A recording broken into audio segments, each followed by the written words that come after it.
How to prepare for a residential. A residential trip is an opportunity for a class or year group to stay somewhere together for a few days and take part in some amazing activities. These are often outdoor related activities such as kayaking, hiking, abseiling, archery, orienteering and team building activities. In the evenings you might get up to some fun activities such as night walks, games night, talent shows, quizzes or even a disco. Every residential visit is different, so you may not do all of these things, but there's lots of new and exciting things to be done on every residential, so you'll need to come equipped with enough warm and comfortable clothes suited to the activities. So let's take a look at our kit list. You'll be provided with a list, so you don't need to remember all of this, but let's look at what you'll need to take. Several pairs of comfortable trousers, a warm jacket, for example a thick fleece or outdoor coat, a selection of tops, for example t-shirts and jumpers, several pairs of thick socks to use with rubber boots and walking shoes, clothes for leisure time.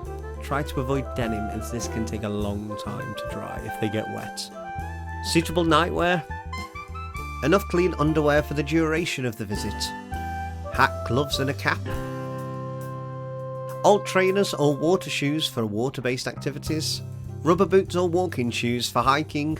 These should be comfortable and waterproof, slippers or light trainers to wear indoors, a toothbrush, toothpaste, soap and a towel and any other toiletries you may need, a couple of plastic bags for wet or dirty clothes might be useful, possibly a little bit of money as there is usually a small shop to buy souvenirs and snacks from. You may also be allowed to bring a camera to capture some memories, but you won't need your mobile phone during the trip, as it could get lost or broken on the trip. And don't forget the most important thing of all, your favourite teddy bear to keep you company, as this might be the first night away from home without mum or dad for many of you, and your dorm rooms are comfortable, but they aren't quite the same as your bedroom with all your stuff in it. Every residential is different, so some of this might be provided, but it never hurts to bring your own. Remember, the aims of a residential are to have fun and try something new, to encourage children to be active, well-motivated learners, to develop teamwork and social skills, to develop confidence and self-esteem, and to provide physical activity and healthy lifestyles. You will have a fantastic time on your school residential. You will make some amazing memories that you will never forget. We hope you have lots of fun on your school residential trip.